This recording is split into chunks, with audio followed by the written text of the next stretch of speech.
So yun nga mga boss, hindi pa kami ngayon sa All Spirit. Nililinisan kami sa unit, speed type. Dapat kasi kanina pa ito naka-schedule eh, kaso nag-get na ang bayad. Isang ba daw kasi sa simbahan nila. Ngayon yung speed natin na auto. Siyempre ayaw naman natin mainitan yung mga kliyente natin. Kahit anong oras pupunta natin sila kung kaya ng oras natin. Ngayon hinihintay na lang namin yung kliyente. And guys, dito kami sa Republic, All Spirit, Quezon City.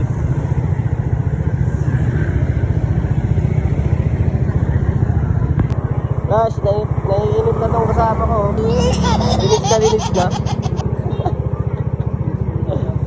Kapag alala, parating na yun. Dito na ata eh.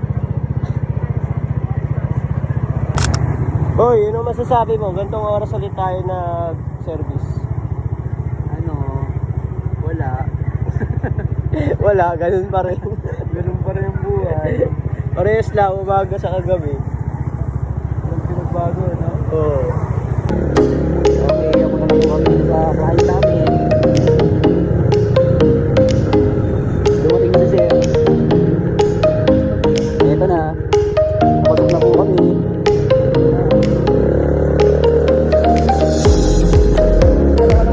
Hoy. Pasok na wala kang guard.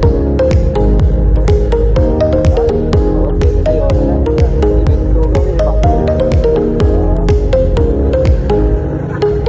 Ito na nga yung aircon nila ma'am, TCL siya, split type. At ito naman yung outdoor. Ayan siya guys, marumi na rin siya. Kaya pala wala nang lamig. Inuna nga namin bugahan yung outdoor kasi wala pa yung hagdan, binukuha pa ni sir. Kasi yung hagdan namin, di namin dinala kasi sabi sa amin may hagdan sila. Kaya ayan guys, inuna namin bugahan. At ito na guys, tapos na namin bugahan yung outdoor. Isusunod na rin namin yung indoor kasi nandun yung hagdan. Pinauna ko na rin sa Payboy pabugahan yung mga kaha. At ito yung evaporator niya guys. At ito yung fan blade niya. Napakadumi na.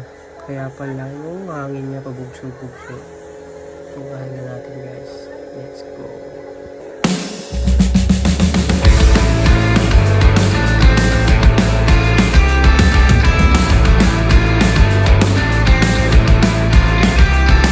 Yan guys, tapos na namin nga siyang linisin.